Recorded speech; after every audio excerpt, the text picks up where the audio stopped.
మత్తయి సువార్త మొదటి అధ్యాయము. అబ్రహాము కుమారుడగు దావీదు కుమారుడైన యేసుక్రీస్తు వంశావళి. అబ్రహాము ఇస్సాకును కనెను, ఇస్సాకు యాకోబును కనెను, యాకోబు యోదాను అతని అన్నదమ్ములను కనెను. యోదా తామారునందు పెరెసును జరహును కనెను. పెరెసు ఎస్రోమును కనెను, ఎస్రోము అరామును కనెను, అరాము అమ్మీనాదాబును కనెను. అమ్మీనాదాబు నయస్సోనును కనెను, నయస్సోను సెల్మానును కనెను. సెల్మాను రాహాబునందు బోయజును కనెను. బోయజు రూతునందు ఓబేదును కనెను. ఓబేదు యెషయిని కనెను. యెషయి రాజైన దావీదును కనెను. ఊరియా భార్యగా నుండిన ఆమెయందు దావీదు సొలొమోనును కనెను. సొలొమోను రెహబామును కనెను. రెహబాము అబీయాను కనెను. అబీయా ఆసాను కనెను. ఆసా యెహోషాపాతును కనెను. యెహోషాపాతు యెహోరామును కనెను. యెహోరాము ఉజ్జియాను కనెను. ఉజ్జియా యోతామును కనెను. యోతాము ఆహాజును కనెను. ఆహాజు హిజ్కియాను కనెను. హిజ్కియా మనష్షేను కనెను. మనష్షే ఆమోనును కనెను. ఆమోను యోషియాను కనెను. యూదులు బబులోనుకు కొనిపోబడిన కాలములో యోషియా యెకొన్యాను అతని సహోదరులను కనెను. బబులోనుకు కొనిపోబడిన తరువాత యెకొన్యా షయల్తీయేలును కనెను. షయల్తీయేలు జెరుబ్బాబేలును కనెను. జెరుబ్బాబేలు అబీహూదును కనెను. అబీహూదు ఎల్యాకీమును కనెను. ఎల్యాకీము ఆజోరును కనెను. ఆజోరు సాదోకును కనెను. సాదోకు ఆకీమును కనెను. ఆకీము ఎలీహూదును కనెను. ఎలీహూదు ఎలియాజరును కనెను. ఎలియాజరు మత్తానును కనెను. మత్తాను యాకోబును కనెను. యాకోబు మరియ భర్త అయిన యోసేపును కనెను. ఆమె యందు క్రీస్తు అనబడిన యేసు పుట్టెను. ఇట్లు అబ్రహాము మొదలుకొని దావీదు వరకు తరములన్నీయు 14 తరములు. దావీదు మొదలుకొని యూదులు బబులోనుకు కొనిపోబడిన కాలము వరకు 14 తరములు. బబులోనుకు కొనిపోబడినది మొదలుకొని క్రీస్తు వరకు 14 తరములు. యేసుక్రీస్తు జనన విధం ఎట్లనగా, ఆయన తల్లి అయిన మరియ యోసేపునకు ప్రదానము చేయబడిన తరువాత వారేకము కాకమునుపు ఆమె పరిశుద్ధాత్మ వలన గర్భవతిగా ఉండెను. ఆమె భర్త అయిన యోసేపు నీతిమంతుడయ్యుండి ఆమెను అవమానపరచనల్లక రహస్యముగా ఆమెను విడనాడ ఉద్దేశించెను. అతడు ఈ సంగతులను గూర్చి ఆలోచించుకొనుచుండగా ఇదిగో ప్రభువు దూత స్వప్నమందు అతనికి ప్రత్యక్షమై, దావీదు కుమారుడవైన యోసేపు, నీ భార్య అయిన మరియను చేర్చుకొనుటకు భయపడకుము. ఆమె గర్భము ధరించినది పరిశుద్ధాత్మ వలన కలిగినది. ఆమె యొక్క కుమారుని కనును. తన ప్రజలను వారి పాపముల నుండి ఆయనే రక్షించును గనుక ఆయనకు యేసు అను పేరు పెట్టుదువనెను. ఇదిగో కన్యక గర్భవతి అయి కుమారుని కనును. ఆయనకు ఇమ్మానుయేలను పేరు పెట్టుదురు అని ప్రభువు తన ప్రవక్త ద్వారా పలికిన మాట నెరవేరినట్లు ఇదంతయు జరిగెను. ఇమ్మానుయేలను పేరునకు భాషాంతరమున దేవుడు మనకు తోడని అర్థము. యోసేపు నిద్ర మేలుకొని ప్రభువు దూత తనకు ఆజ్ఞాపించిన ప్రకారము చేసి తన భార్యను చేర్చుకొని ఆమె కుమారుని కనువరకు ఆమెను ఎరుగకుండెను. అతడు ఆ కుమారునికి యేసు అను పేరు పెట్టెను. మత్తయి సువార్త 2వ అధ్యాయము. రాజైన హేరోదు దినములయందు యోదయ దేశపు బెత్లెహేములో యేసు పుట్టిన పిమ్మట ఇదిగో తూర్పు దేశపు జ్ఞానులు యెరూషలేమునకు వచ్చి, యూదుల రాజుగా పుట్టినవాడెక్కడనున్నాడు? తూర్పు దిక్కున మేము ఆయన నక్షత్రము చూచి ఆయనను పూజింపవచ్చితిమని చెప్పిరి. హేరోదు రాజు ఈ సంగతి విన్నప్పుడు అతడును అతనితో కూడా యెరూషలేము వారందరూ కలవరపడిరి. కాబట్టి రాజు ప్రధాన యాజకులను, ప్రజలలో నుండి శాస్త్రులను అందరినీ సమకూర్చి క్రీస్తు ఎక్కడ పుట్టునని వారిని అడిగెను. అందుకు వారు, యోదయ బెత్లెహేములోనే. ఏలయనగా, యోదయ దేశపు బెత్లెహేమా, నీవు యోధా ప్రధానులలో ఎంత మాత్రమును అల్పమైన దానవు కావు. ఇశ్రాయేలును నా ప్రజలను పరిపాలించు అధిపతి నీలో నుండి వచ్చును అని ప్రవక్త ద్వారా వ్రాయబడి ఉన్నదనిది. అంతటా హేరోదు ఆ జ్ఞానులను రహస్యముగా పిలిపించి ఆ నక్షత్రము కనబడిన కాలము వారి చేత పరిష్కారముగా తెలుసుకొని, మీరు వెళ్ళి ఆ శిశువు విషయమై జాగ్రత్తగా విచారించి తెలిసి కొనగానే నేనును వచ్చి ఆయనను పూజించున్నట్లు నాకు వర్తమానము తెండని చెప్పి వారిని బెత్లెహేమునకు పంపెను. వారు రాజు మాట విని బయలుదేరిపోవుచుండగా, ఇదిగో తూర్పు దేశమున వారు చూచిన నక్షత్రము ఆ శిశువు ఉండిన చోటికి మీదుగా వచ్చి నిలుచు వరకు వారికి ముందుగా నడిచెను. వారు ఆ నక్షత్రమును చూచి అత్యానంద భరితులై ఇంటిలోనికి వచ్చి తల్లి అయిన మరియను ఆ శిశువును చూచి సాగిలపడి ఆయనను పూజించి తమ పెట్టెలు విప్పి బంగారమును, సాంబ్రాణిని, బోళమును కానుకలుగా ఆయనకు సమర్పించిరి. తరువాత హేరోదు వద్దకు వెళ్ళవద్దని స్వప్నమందు దేవుని చేత బోధింపబడిన వారై వారు మరి ఒక మార్గమున తమ దేశమునకు తిరిగి వెళ్ళిరి.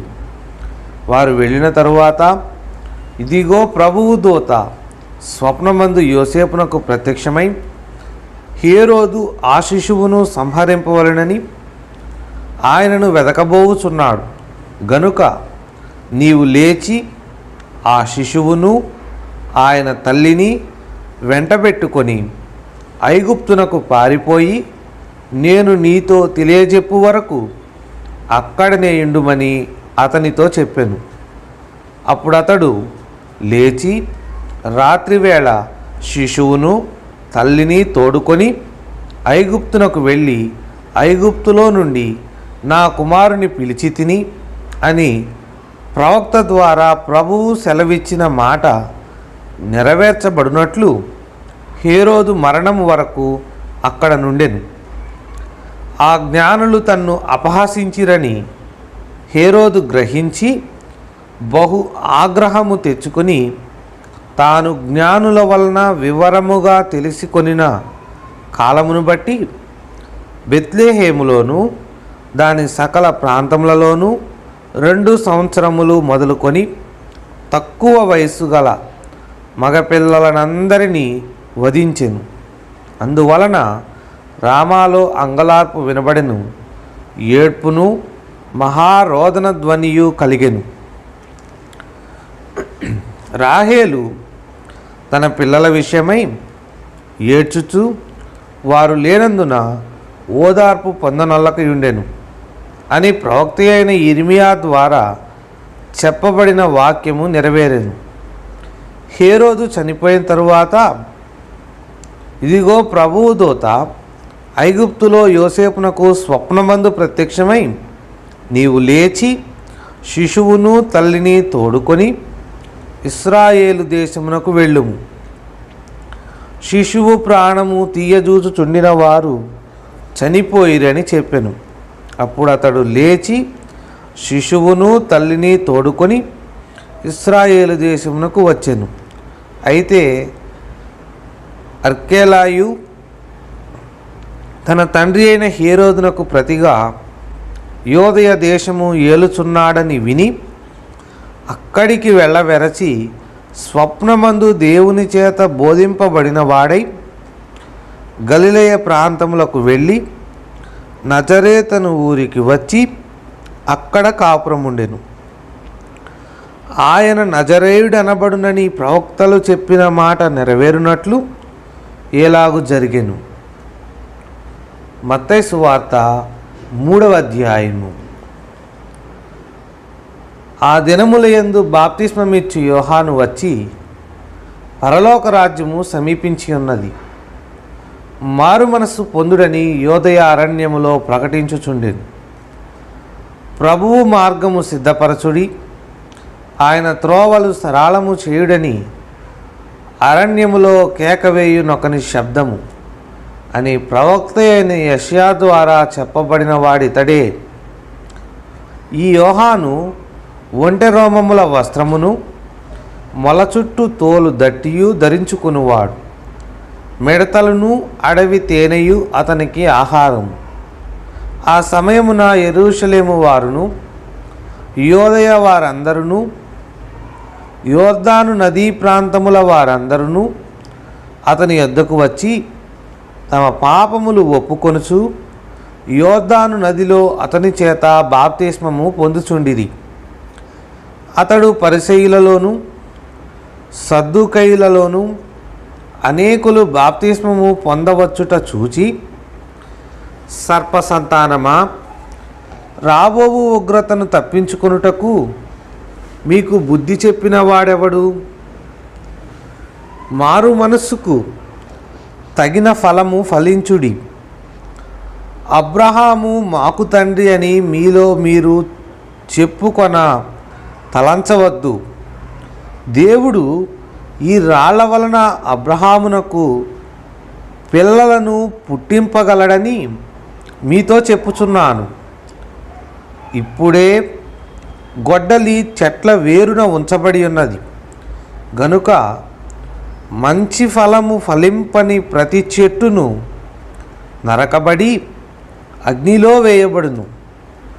మారు మనస్సు నిమిత్తము నేను నీళ్లలో మీకు బాప్తిస్మమిచ్చుచున్నాను.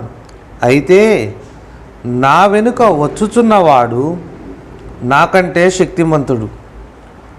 ఆయన చెప్పులు మోయుటకైనను నేను పాత్రుడను కాను.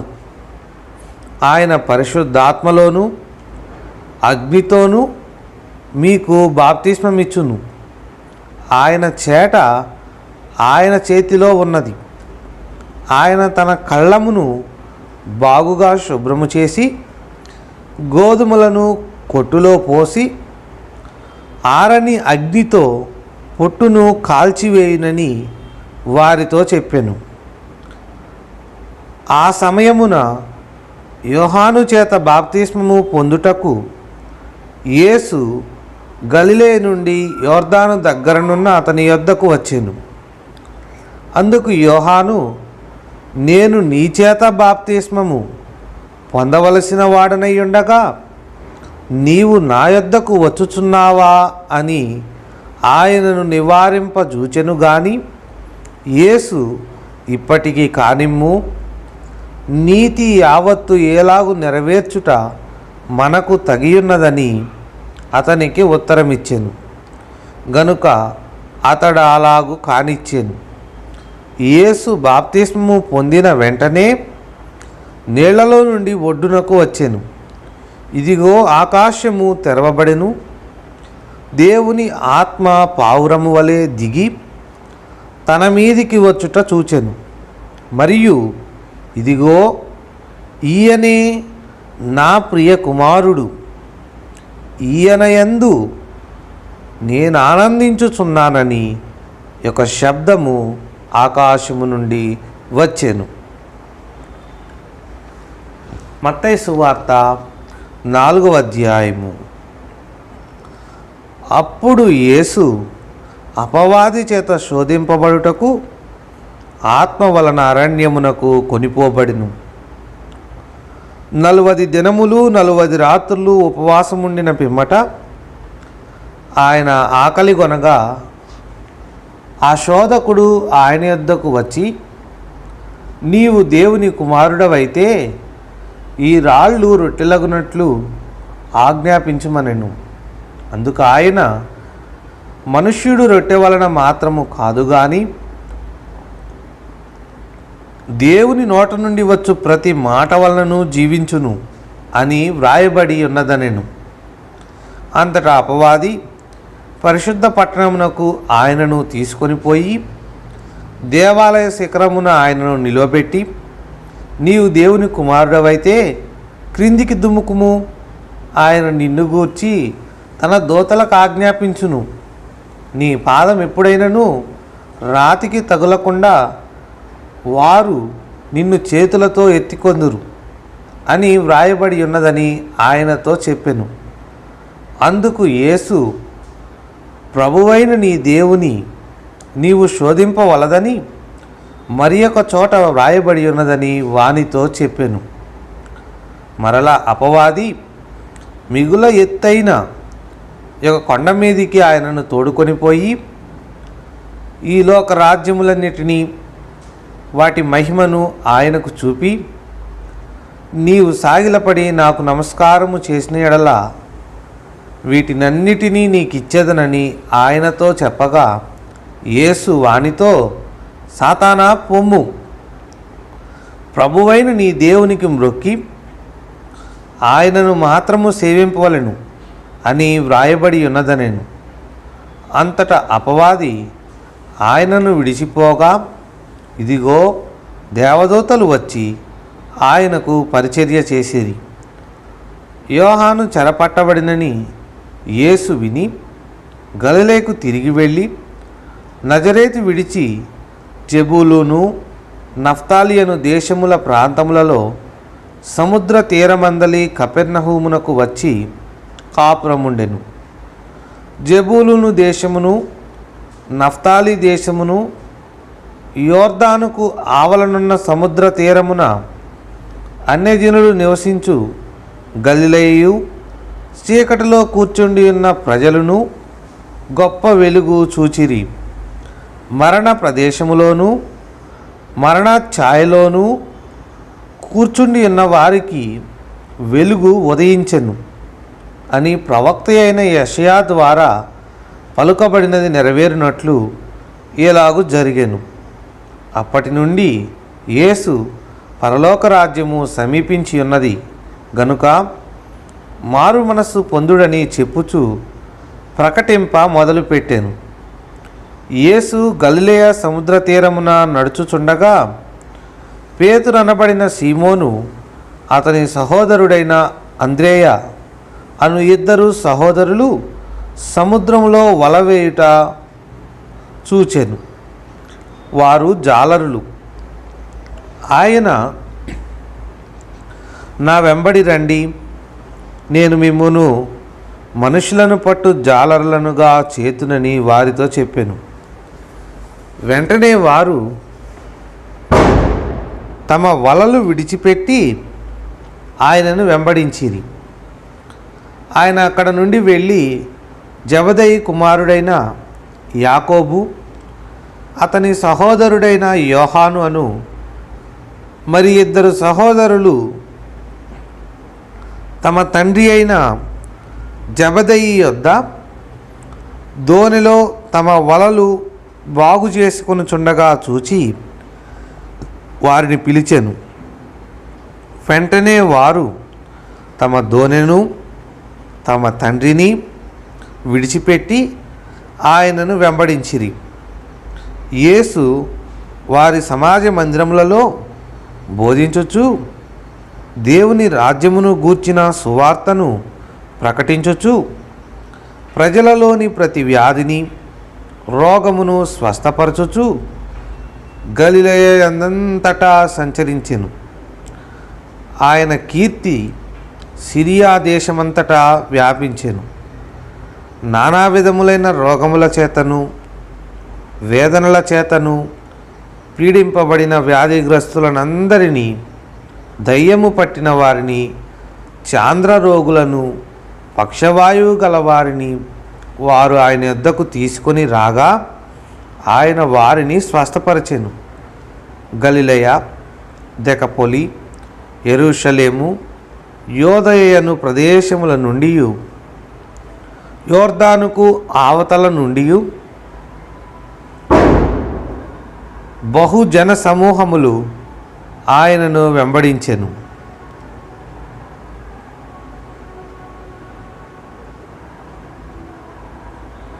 మత్తయి సువార్త 5వ అధ్యాయము. ఆయన ఆ జనసమూహములను చూచి కొండ ఎక్కి కూర్చుండగా ఆయన శిష్యులు ఆయన యొద్దకు వచ్చిరి. అప్పుడు ఆయన నోరు తెరచి ఎలాగూ బోధింపసాగెను. ఆత్మ విషయమై దీనులైన వారు ధన్యులు, పరలోక రాజ్యము వారిది. దుఃఖపడు వారు ధన్యులు, వారు ఓదార్చబడుదురు. సాత్వికులు ధన్యులు, వారు భూలోకమును స్వతంత్రించుకొందురు. నీతి కొరకు ఆకలి దప్పులు గలవారు ధన్యులు, వారు తృప్తిపరచబడుదురు. కనికరము గలవారు ధన్యులు, వారు కనికరము పొందుదురు. హృదయశుద్ధి గలవారు ధన్యులు, వారు దేవుని చూచెదరు. సమాధానపరచువారు ధన్యులు, వారు దేవుని కుమారులనబడుదురు. నీతి నిమిత్తము హింసింపబడువారు ధన్యులు, పరలోక రాజ్యము వారిది. నా నిమిత్తము జనులు మిమ్మును నిందించి హింసించి మీ మీద అబద్ధముగా చెడ్డ మాటలెల్లా పలుకునప్పుడు మీరు ధన్యులు. సంతోషించి ఆనందించుడి, పరలోకమందు మీ ఫలము అధికమగును. ఎలాగున వారు మీకు పూర్వమందుండిన ప్రవక్తలను హింసించిరి. మీరు లోకమునకు ఉప్పై ఉన్నారు. ఉప్పు నిస్సారమైతే అది దేని వలన సారము పొందును? అది బయట పారవేయబడి మనుషుల చేత త్రొక్కబడుటకే గాని మరి దేనికిని పనికి రాదు. మీరు లోకమునకు వెలుగై ఉన్నారు. కొండ మీద నుండి పట్టణము మరుగై ఉండనేరదు. మనుష్యులు దీపము వెలిగించి కొంచెము క్రింద పెట్టరు గాని అది ఇంట నుండి వారికి అందరికీ వెలిగించుటకై దీపస్తంభము మీదనే పెట్టుదురు. మనుష్యులు మీ సత్క్రియలను చూచి పరలోకమందున్న మీ తండ్రిని మహిమపరచునట్లు వారి ఎదుట మీ వెలుగు ప్రకాశింపనీయుడి. ధర్మశాస్త్రమునైనను ప్రవక్తల వచనములనైనను కొట్టివేయవచ్చితినని తలంచవద్దు. నెరవేర్చుటకే గాని కొట్టివేయుటకు నేను రాలేదు. ఆకాశమును భూమియు గతించిపోయిననే గాని ధర్మశాస్త్రమంతయు నెరవేరు వరకు దాని నుండి ఒక పొల్లైనను ఒక సున్నయైనను తప్పిపోదని నిశ్చయముగా మీతో చెప్పుచున్నాను. కాబట్టి ఈ ఆజ్ఞలలో మిగుల అల్పమైన ఒకదానినైనను మీరి మనుషులకు అలాగున చేయ బోధించువాడెవడో వాడు పరలోక రాజ్యములో మిగుల అల్పుడనబడును. అయితే వాటిని గైకొని బోధించువాడెవడో వాడు పరలోక రాజ్యములో గొప్పవాడనబడును. శాస్త్రుల నీతి కంటెను పరిసయ్యుల నీతి కంటెను మీ నీతి అధికము కాని యెడల మీరు పరలోక రాజ్యములో ప్రవేశింపనేరరని మీతో చెప్పుచున్నాను. నరహత్య చేయవద్దు, నరహత్య చేయువాడు విమర్శకు లోనగునని పూర్వీకులతో చెప్పబడిన మాట మీరు విన్నారు గదా. నేను మీతో చెప్పునదేమనగా తన సహోదరుని మీద కోపపడు ప్రతివాడు విమర్శకు లోనగును.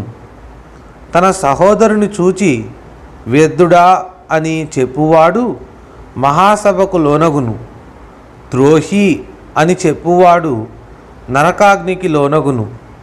కావున నీవు బలిపీఠమునొద్ద అర్పణము నర్పించుచుండగా నీ మీద నీ సహోదరునికి విరోధమేమైనా కలదని అక్కడ నీకు జ్ఞాపకము వచ్చిన యెడల అక్కడ బలిపీఠమునెదుటనే నీ అర్పణము విడిచిపెట్టి మొదట వెళ్ళి నీ సహోదరునితో సమాధానపడుము. అటు తరువాత వచ్చి నీ అర్పణము నర్పింపుము. నీ ప్రతివాదితో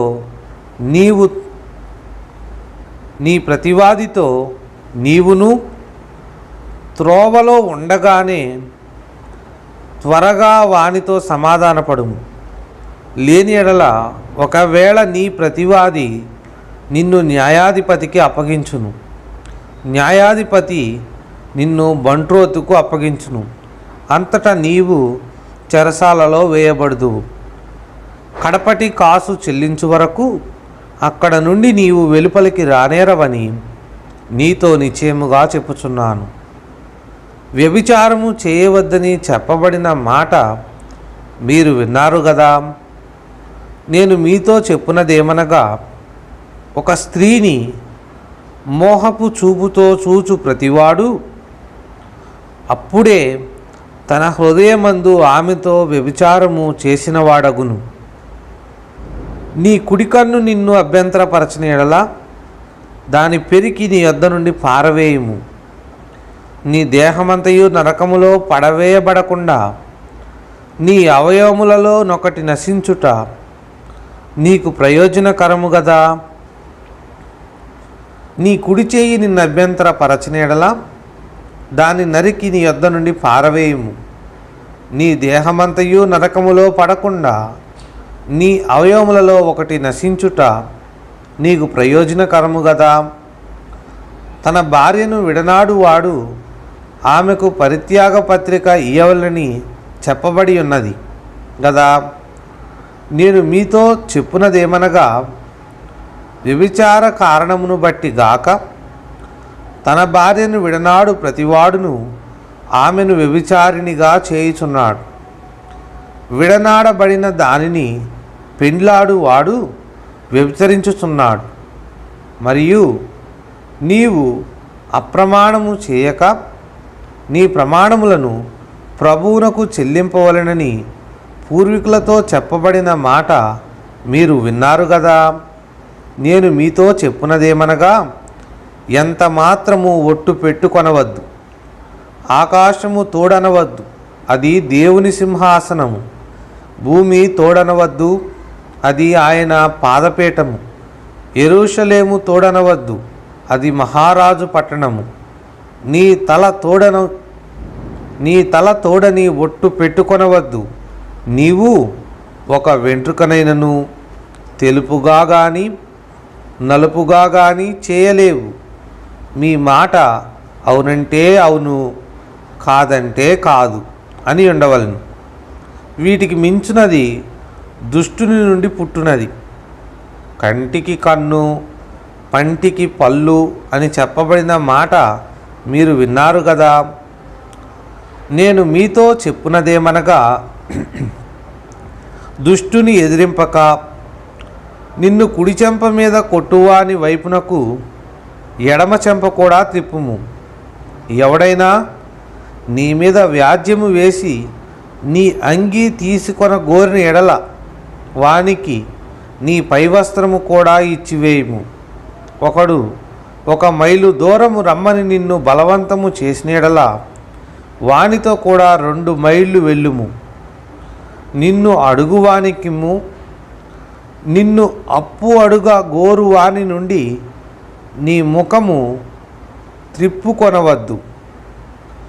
నీ పొరుగువాని ప్రేమించి నీ శత్రువును ద్వేషించుమని చెప్పబడిన మాట మీరు విన్నారు గదా. నేను మీతో చెప్పునదేమనగా, మీరు పరలోకమందున్న మీ తండ్రికి కుమారులై ఉండునట్లు మీ శత్రువులను ప్రేమించుడి. మిమ్మును హింసించు వారి కొరకు ప్రార్థన చేయుడి. ఆయన చెడ్డవారి మీదను మంచివారి మీదను తన సూర్యుని ఉదయింపచేసి నీతిమంతుల మీదను అనీతిమంతుల మీదను వర్షము కురిపించుచున్నాడు. మీరు మిమ్మును ప్రేమించు వారినే ప్రేమించిన ఎడల మీకేమి ఫలము కలుగును? సుంకరులను అలాగు చేయుచున్నారు గదా. మీ సహోదరులకు మాత్రము వందనము చేసిన యెడల మీరు ఎక్కువ చేయుచున్నదేమి? అన్యజనులను అలాగు చేయుచున్నారు గదా. మీ పరలోకపు తండ్రి పరిపూర్ణుడు గనుక మీరును పరిపూర్ణులుగా ఉండెదరు. మత్తయి సువార్త 6వ అధ్యాయము. మనుష్యులకు కనబడవలనని వారి ఎదుట మీ నీతి కార్యము చేయకుండా జాగ్రత్త పడుడి. లేని ఎడల పరలోకమందున్న మీ తండ్రి వద్ద మీరు ఫలము పొందరు. కావున నీవు ధర్మము చేయనప్పుడు మనుషుల వలన ఘనత నొందవలనని వేషధారులు సమాజ మందిరములలోనూ వీధులలోనూ చేయులాగున నీ ముందర బోర ఊదింపవద్దు. వారు తమ ఫలము పొందియున్నారని నిశ్చయముగా మీతో చెప్పుచున్నాను. నీవైతే ధర్మము చేయనప్పుడు నీ ధర్మము రహస్యముగా నుండి నిమిత్తము నీ కుడి చేయి చేయనది నీ ఎడమ చేతికి తెలియక ఉండవలెను. అట్లయితే రహస్యమందు చూచు నీ తండ్రి నీకు ప్రతిఫలం ఇచ్చును. మరియు మీరు ప్రార్థన చేయనప్పుడు వేషధారుల వలె ఉండవద్దు. మనుష్యులకు కనబడవలనని సమాజ మందిరములలోనూ వీధుల మూలలలోనూ నిలిచి ప్రార్థన చేయుట వారికి ఇష్టము. వారు తమ ఫలము పొందియున్నారని నిశ్చయముగా మీతో చెప్పుచున్నాను. నీవు ప్రార్థన చేయనప్పుడు నీ గదిలోనికి వెళ్ళి తలుపు వేసి రహస్యమందున్న నీ తండ్రికి ప్రార్థన చేయుము. అప్పుడు రహస్యమందు చూచు నీ తండ్రి నీకు ప్రతిఫలం ఇచ్చును. మరియు మీరు ప్రార్థన చేయనప్పుడు అన్ని జనుల వలె వ్యర్థమైన మాటలు వచింపవద్దు.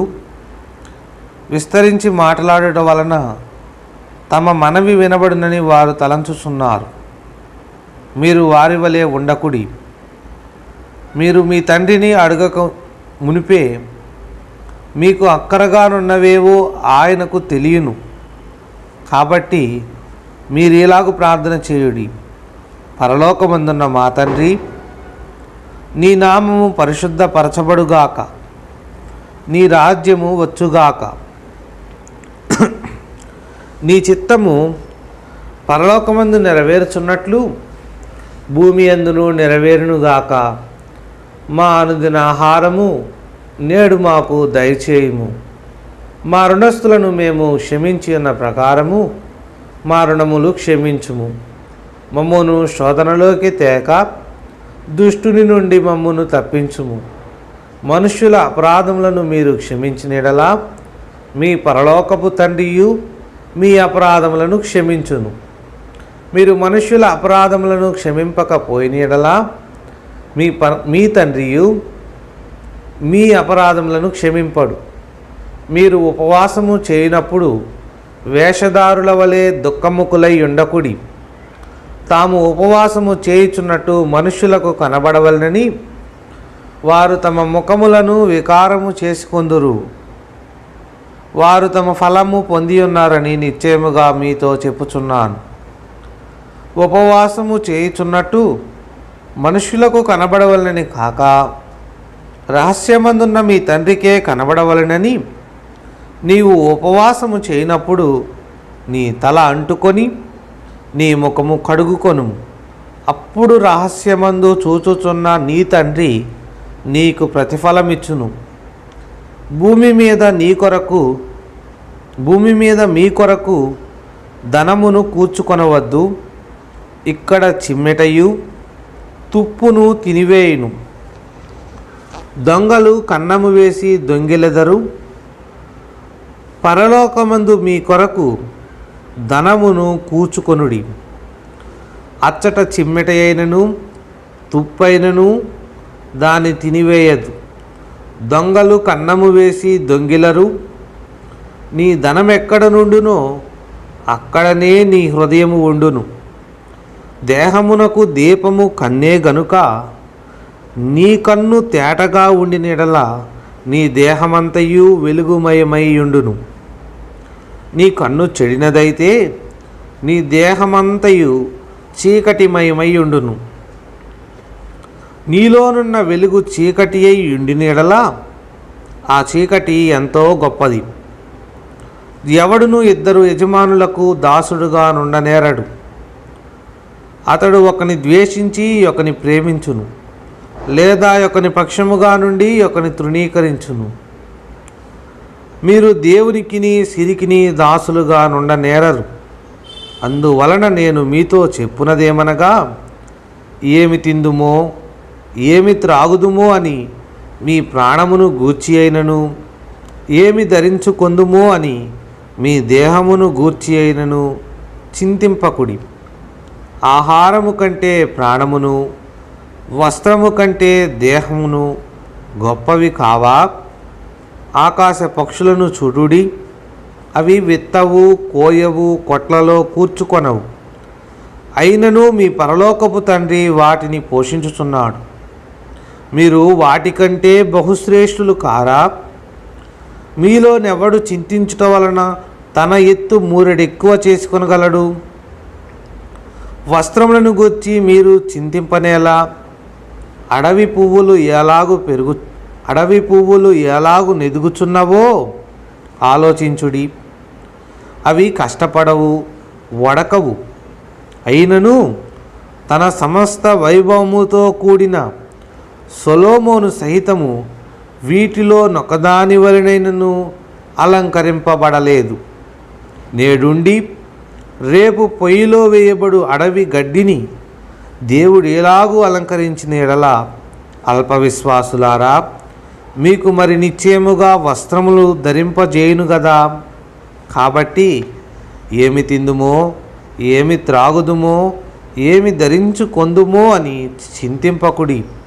అన్యజనులు వీటన్నిటి విషయమై విచారింతురు. ఇవన్నీ మీకు కావలనని మీ పరలోకపు తండ్రికి తెలియను. కాబట్టి మీరు ఆయన రాజ్యమును నీతిని మొదట వెదకుడి, అప్పుడు అవన్నీ మీకు అనుగ్రహింపబడును. రేపటిని గూర్చి చింతింపకుడి, రేపటి దినము దాని సంగతులను గూర్చి చింతించును. ఏ నాటి కీడు ఆనాటికి చాలును. మత్తయి సువార్త 7వ అధ్యాయము. మీరు తీర్పు తీర్చకుడి, అప్పుడు మిమ్మును గూర్చి తీర్పు తీర్చబడదు. మీరు తీర్పు తీర్చు చొప్పుననే మిమ్మును గూర్చియు తీర్పు తీర్చబడును. మీరు కొలుచు కొలత చొప్పుననే మీకును కొలవబడును. నీ కంటిలోనున్న దూలము నెంచక నీ సహోదరుని కంటిలోనున్న నలుసును చూచుట ఎలా? నీ కంటిలో దూలముండగా నీవు నీ సహోదరుని చూచి నీ కంటిలోనున్న నలుసును తీసివేయనిమ్మని చెప్పనేలా? వేషధారి, మొదట నీ కంటిలోనున్న దూలమును తీసివేసుకొనుము, అప్పుడు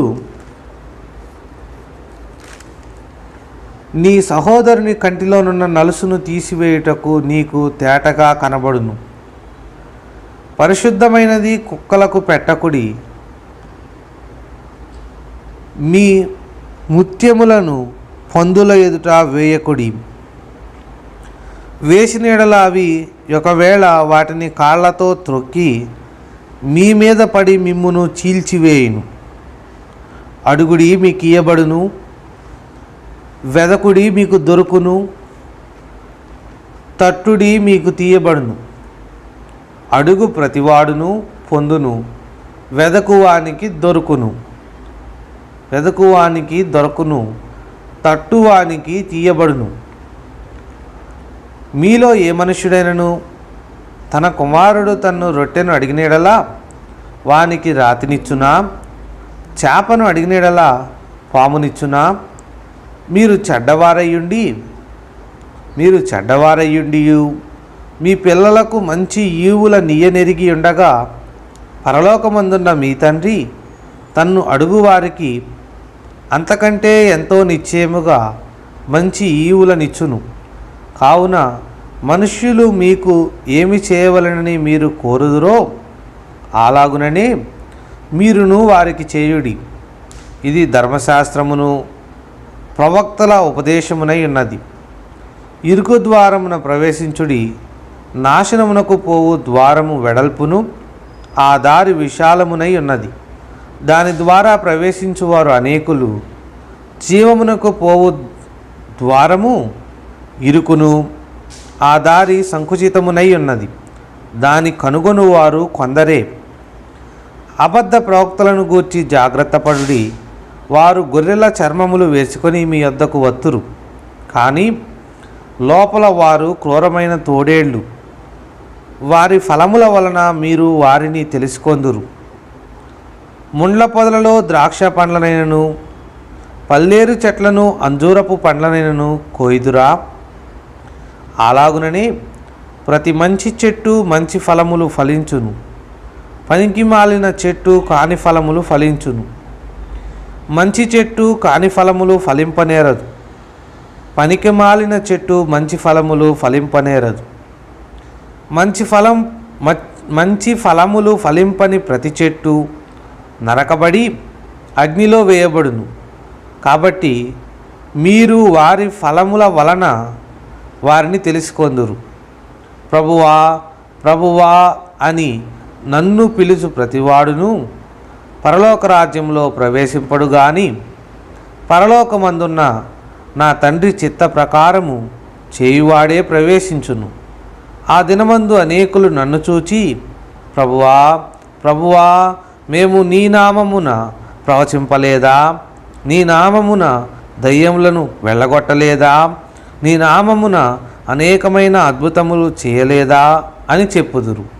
అప్పుడు నేను మిమ్మును ఎన్నడూను ఎరుగను, అక్రమము చేయువారలారా నా యొద్ద నుండి పొండని వారితో చెప్పుదును. కాబట్టి ఈ నా మాటలు విని వాటి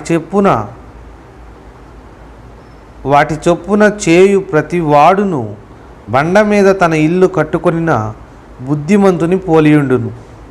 వాన కురిసెను, వరదలు వచ్చెను,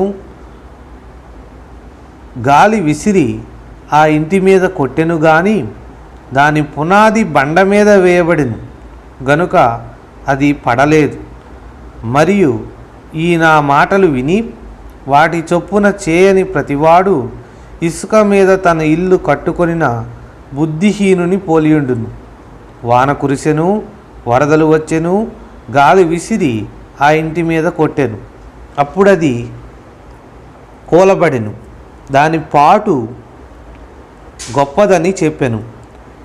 యేసు ఈ మాటలు చెప్పి ముగించినప్పుడు జనసమూహములు ఆయన బోధకు ఆశ్చర్యపడుచుండిరి. ఏలయనగా ఆయన వారి శాస్త్రుల వలె కాక అధికారము గల వాని వలె వారికి బోధించెను.